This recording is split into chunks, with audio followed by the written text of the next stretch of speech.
Welcome to the Going Green podcast. Today we're going to have a look at the change in the Atlantic currents.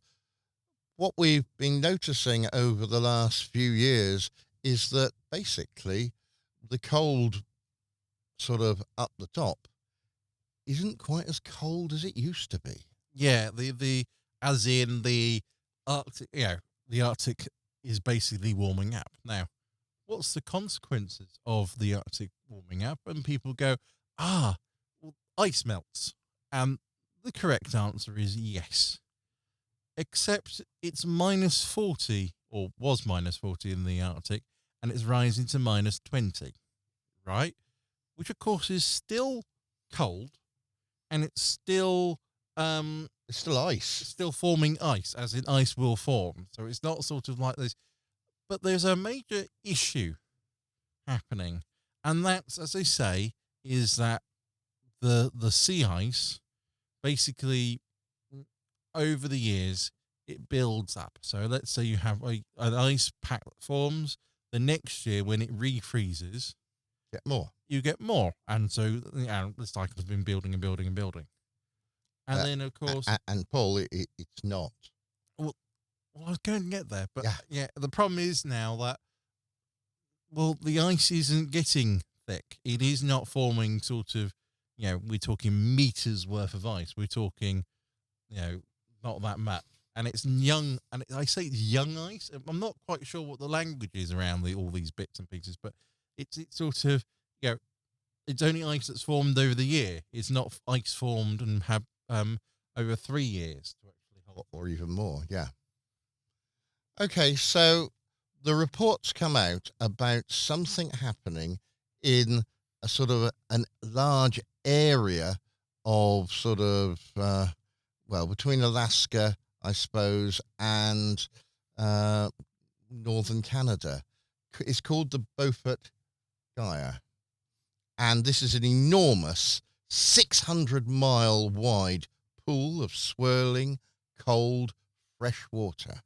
Now, where does this fresh water come from? Well, that's coming from the rivers, and it's coming from the ice.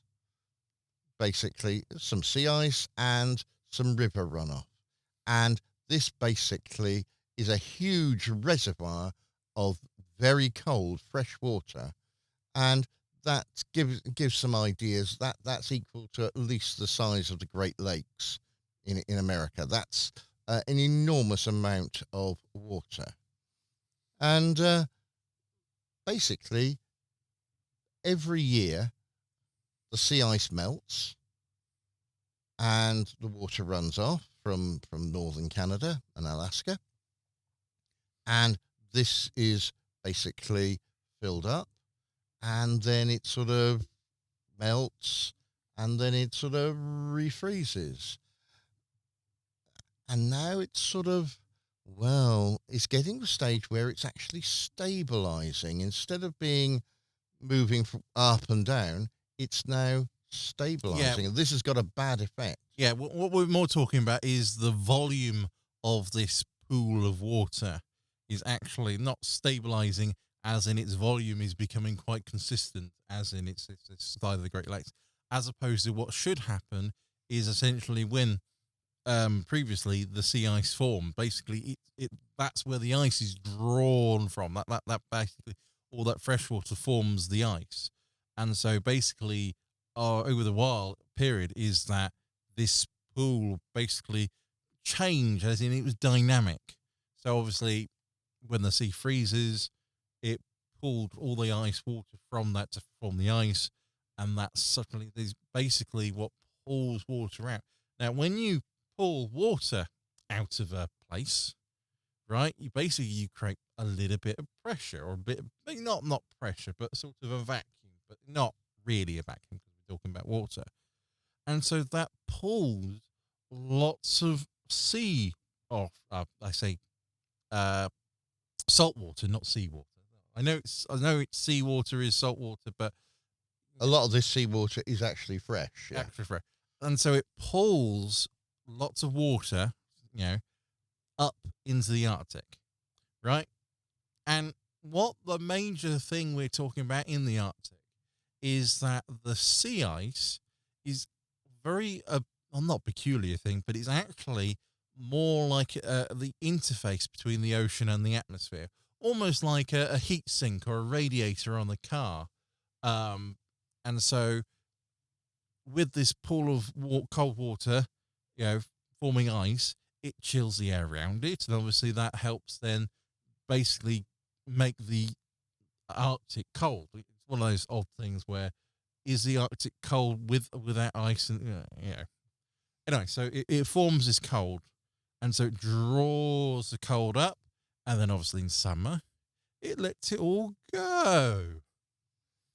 And now this toing and froing is basically what creates the energy in not the atmosphere. That's quite the wrong way to put it, but it's the engine of the climate. It basically is what moves and keeps these all the currents in the oceans going. Is this pushing and throwing of a yearly cycle?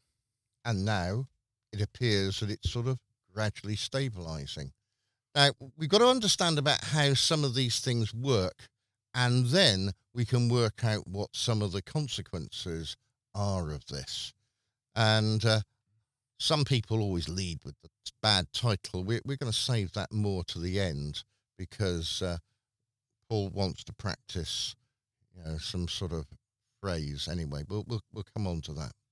Now, we've got warm water and cold water. Now, cold water is more dense than warm water, so cold water tends to sink, and basically having sunk, it just tends to stay there. So the bottom of our oceans, more or less all over the world, is about the same temperature. It's about 4 Celsius.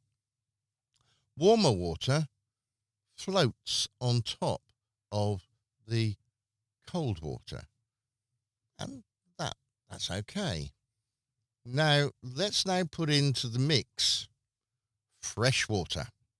Now, fresh water is less basically dense than salt water. So fresh water will float. Sounds daft, but it will actually float on salt water. This experiment I sometimes try with my students, and they can actually colour the water, and they can see the fresh water literally does float on top of the salt water. And so one of the major points about all these things is that, of course, inside the hot and the cold is actually how much salt is in the hot and the cold. So obviously, because cold is more dense, it can contain more salt, which actually daftly makes it more dense as well. Whereas warm water contains less salt, which makes it even more less dense. So you've now got sort of it's compounding scene. You've got cold, salty water, which is extremely dense as opposed to just cold water, and then you've got hot. You mean actually just warm? Warm. Yeah, I don't think hot. It's warm. It's one of those things where, right? And then you've got this fresh water, which is, now sandwiched in the middle, isn't sandwiched down the middle. Now, what happens is almost as if you've got, two parallel lines, like, and then you put a balloon, and then, of course, you inflate that balloon, and suddenly the distance of the two currents, these two layers, get pushed apart. And that's fair, and that's fine. And as we know, there is lots of different currents in the ocean that basically moves things around as well, because, of course, we're a spinning ball. And basically hot and cold is going to cause movement. Great. But it's stabilizing. Yeah, and the stabilizing more means that it's all becoming very same and similar, as in the hot water is basically meeting this cold and cooling down, and the cold water is meeting this to it warmer water, and so it's heating it up. So basically, the ocean's actually becoming more not thermo. stable, as its temperature isn't going to change. It is all same. It's very homogeneous, which of course means there's no movement of temperature. Now, Now that then means that fresh water is going to get released because it's got bigger, and it's going to come out of this sort of Beaufort Gyre, as it's called, and it's going to start ending up in the Atlantic Ocean. Right, so we've got this Arctic Ocean, which is the largest freshwater reservoir, and this fresh water is very, very likely now to get released. And where's it going to go? Well, it's going to go into the North Atlantic. Now, that's no problem. Apart from there's a nice little sort of, as I was talked about, the North Atlantic Drift, or sometimes called the Gulf Stream, this warm water that moves from somewhere around about the Caribbean, and it comes up and it keeps the UK nice and temperate. So we ought to be a lot chillier, really. Without that, we'd be looking at sort of weather like places like Vancouver or whatever. yeah, it's be very classic American winter where they get very harsh winters, where we get very mild over here because, of course, we get all this Caribbean, I say water, this Warm water, warm water across to us, because, of course, that's how the our little ball is spinning in space. Now, it's not that warm water. Believe me, when I stick my foot in the English Channel, it does not feel very warm. But we're only talking about a few degrees here. But those few degrees give us a maritime climate, and we don't get any sort of icebergs and things like that. So just feel like it. But we don't have any icebergs on that around the country. And we've got this warm water basically bathing our country, which keeps us a little bit warmer than we should be. Now, if this cold water is coming out from the Arctic, it's going to start affecting this North Atlantic drift. And this North Atlantic drift isn't going to be as north as the UK. It's going to go down to somewhere like Spain. It's going to be, think almost the direction of this water, is effectively trying to go northwards from the Caribbean. And so it's just drifting up and hitting the UK. But of course, if it can't go as high northwards, then it is going to go more parallel, and that's going to shove straight into Spain, which of course means that Spain's going to be ever so slightly warmer. Now, I'm not saying that Spain isn't warm, but Spain doesn't need the temperature, whereas we do. So suddenly, we could be finding that actually the UK will get colder. Now, in a process where we call it global warming, somewhere getting colder is sort of what is this? And the answer is that's because the heat is going somewhere else, heating a place that doesn't need more heat. And so the place that was needing the heat, which is us in the UK from this North Atlantic drift, means we're going to get colder. Yeah, we're even looking at some weather here at the moment. And what we've got here is I'm still waiting for spring really to start. I'm waiting for to get to sort of nice sort of T-shirt weather. Yes, I'm wearing a T-shirt now.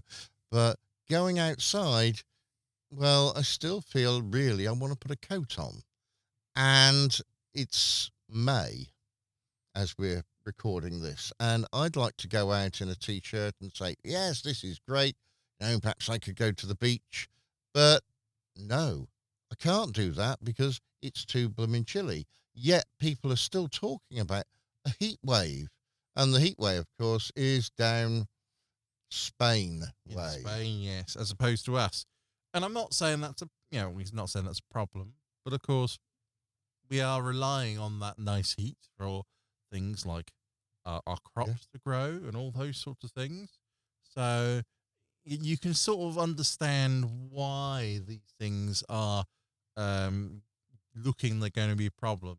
And it's been looking like a problem for, people have been moaning the ice caps have been melting for, approximately about 10 years? And or more. Yeah. And people say, yeah, but there's ice there. And the answer is yes, because it forms every year. But there's less ice. But it's less ice is the important thing. Now, moving from the UK, let's move now to the southern hemisphere and look at sort of the very similar thing of, because how water spins and how water goes through, the southern hemisphere has not the same problem, but all these oceanic currents and movements basically move water around our lovely planet. And one of the major places they end up is, of course, swirling around the continental shelf of Antarctica. And so one of the major things, of course, with all this hot water moving around, or less hot water, is that it's got to go somewhere.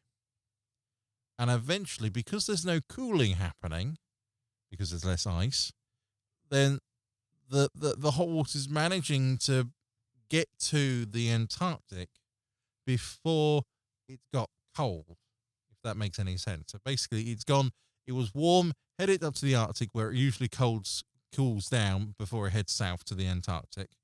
But because it's not cooled down, it's still warm, ish, relatively, that is actually then melting all the ice in Antarctica. It's one of those things where, Antarctica has got a rather large ice shelf. It's called the Antarctica Filchner-Ronne ice shelf. And under that is a very cold, dense water basically circulating around it, keeping it very cold. Now, that area is basically accounting for about 10% of all the ice from the Antarctic ice sheet. And although it's relatively stable, we are now finding that there is warm water, or warmer water, coming into the cavity beneath that ice sheet. And what's that going to do? Well, it's going to cause it to melt. And basically, we're seeing this sort of warm water underneath, called the modified warm deep water, making its way. It's got lovely names, these things, lovely acronyms. And basically, they are finding that the ice sheets are starting to melt. And in fact, we are finding that some of them sort of break off. And when we talk about some of these bits and pieces breaking off, we are talking about some icebergs breaking off that are absolutely enormous. Yeah, they could, size of some countries. Yeah, I was going to say, it could be, countries. There was quite a latest one that was a small country's worth iceberg released. And that's no problem, apart from, of course, that's then more fresh water released, which, of course, is then adding to the problem. Yeah, it's one of those things where when people say we're accelerating, you can suddenly see that, a little bit warming is causing this problem, and that's adding to the problem of then having more and more ice melting. And so suddenly you get to a cascading event where, the ice is melting so fast because we've got no ice, and it's all compounding. And the answer is, what can we do about it? And the answer is, we need more ice. And the answer is, how do we get more ice? We need to cool down. And unfortunately, how do we cool down? And the answer is, we don't know. Well, yeah. So let's look at the scenario of this problem. Basically, we've got global warming. Things are warming up. What the countries are trying to do, they try and talk to one another. They at these different meetings, they decide, okay, we're going to set targets to reduce. And there is basically a problem, because we don't really want to reduce. We want to actually stop, and we want to make it go the other way. Reducing is just still allowing it to increase, but basically just slower. And the ice isn't working on that principle. It's already warm, and each year less and less is made. And as each year less and less is made, it's basically got an increasing effect. So each time we make less ice, we make more fresh water, which means there'll be considerably less ice the next year and considerably more water, and even more next year. And it goes on and on and on. And we've already reached this cycle where we're seeing this happen. And basically, we can't see any way we're going to stop it. This is what Paul just said. Is there any way of stopping it? We can't see any way of stopping it. The only way we can really see of trying to stop this is to sort of be sucking out enormous amounts of carbon dioxide out of the air. So we haven't got any global warming, but we've got global cooling. Yeah, the answer is it's one of those things where the idea basically is, get the sort of refrigerate the Arctic is one of those major plans. Basically put lots of almost like a greenhouse, but basically insulate it, put all this, and just make sure it colds. And the answer is, how practical is that? The answer is we don't know. This is all these problems we're coming up with as ideas, and the more ludicrous the plan is, the more when at what point do you say, right, it's a cascading thing? That sort of risky thing, or sort of that was, that's actually becoming more viable because of how the option is building, and it's just one of those things where it's sad to say that that's where we are, that's what's happening, but it is the truth, and we are seeing these things, and it's a lot of the theories that have come out basically around the ocean currents and the oceans that said, right, there's this pool of water, they're circling, and this is how it's going. And basically is, if we lose the ice, then potentially all these things can happen. Yeah, and we're talking about massive water here, aren't we? The size of the UK? Yeah, and Florida, if you prefer. Yeah, and they're theorizing that, okay, if we've got all this massive water that flows into the ocean, what happens then? Not only does the waters rise, but how does it affect all the other things? And they theorize all these things, like us, and the disaster plan, sort of, how can we, write the film script before? How can we screw the world over? As I saying, sort of, let's change these things and just play around with things. But if we shove out one of these sort of large icebergs, which is the size of Great Britain or Florida, then that's going to cause sort of quite a few sort of centimeters of sea rise. And that's going to sort of even perhaps bring in sort of greater sort of sea rises coming. And we're looking at perhaps sort of, I don't know, around about 1 meter. And a 1 meter sea rise means goodbye to quite a few countries. You just look at the Florida. Yeah, Hemel by the sea. Well, yes. Well, I was just thinking, even if, how much of Florida is barely a meter under sea level or meter over sea level. And the answer is, an iceberg of Florida will sink Florida. It's quite poetic, that one.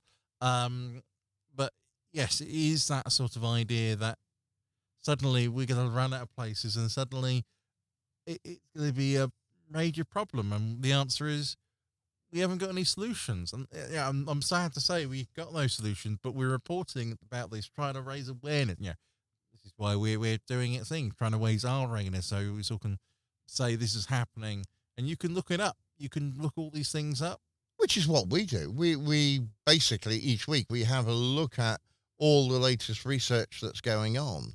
And this isn't new stuff. Some of this is 2018, 2020, 2022. Or even things like 2008, or even... Yeah.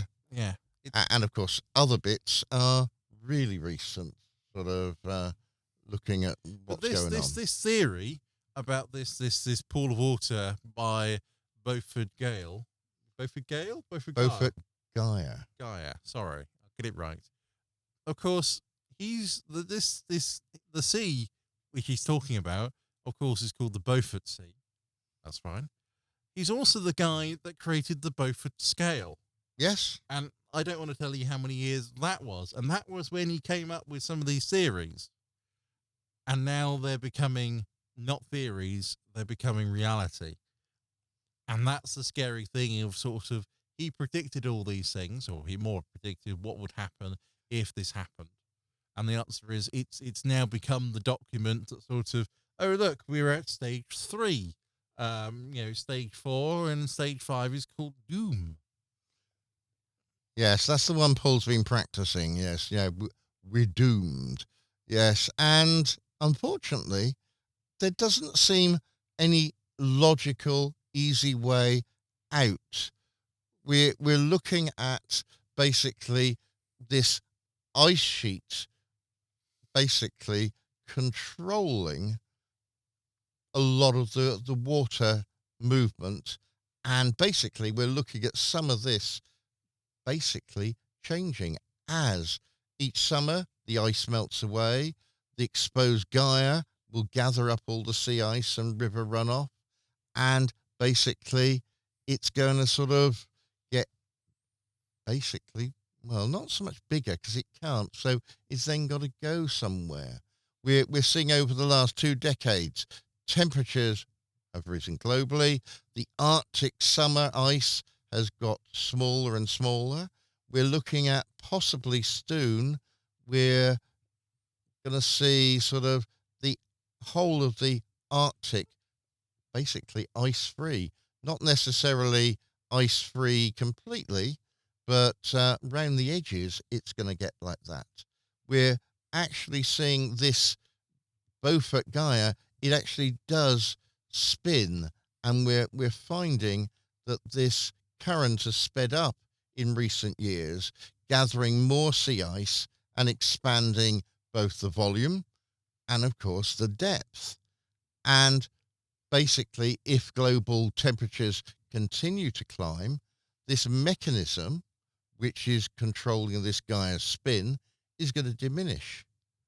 And if there's nothing here to limit the speed, then basically the Gaia is going to change and it's going to do something else. Think of it like a bathtub, I suppose. We've got our bathtub where you keep putting water in, and eventually the water is going to come out somewhere, and that is going to affect our basically water movement system. And the water movement systems around the sort of the whole world controls the climate. We've seen and talked about, and we're hearing about now, the El Nino. And that's building up this year. And they said, yeah, it's going to build up this year, which means it's going to be even bigger next year. Yes, it's as I said, it's they're saying all these things are building, but of course, wasn't it last year they said it was building? And it's usually they say it's about a 5-year cycle to these, except it was last year, it's going to be this year, And next year. and next year, And that's 3 and years. that's 3 years. Oh, doesn't seem so good, does it? So it is one of those things where, and that doesn't help. It's one of those things where if you've got hot, which is how El Nino works, and it basically makes the South, I won't say the Pacific hot, even warm is more the answer, right? And then it usually cools down, and then El Nino reappears to warm it up again. But of course, it's already warm, so you have El Nino making it more warm, which then causes more El Nino, which then makes it warm. And then suddenly, well, is it really El Nino, or is it as in a cyclic wave pattern, or sort of up and down? Or is it just sort of building and building and building to almost, I'm not saying boiling, that's the wrong way to put it, because we're talking it's only sort of rising to 5 or 4 degrees. But that's an important number. 4 degrees is a very magic number for water. 4 degrees is when water is at its densest. Take it up more, then basically the water goes higher. It moves up through the ocean. Make it colder than 4, then it goes up. But make it warmer than 4, it also goes up. 4 is this magic number where ice is its densest. And water's a really odd substance in that, ice actually floats on water. If it didn't, like every other liquid solid that I know of, then we'd have really been screwed an awful long time ago. So we've got a problem here. The Arctic ice is gradually, basically melting away. The Gaia is being exposed to wind, which whips up the ocean currents, causing it to spin faster, to draw more water down from the Arctic sort of river runoff. And that's going to start to be sort of shoved out.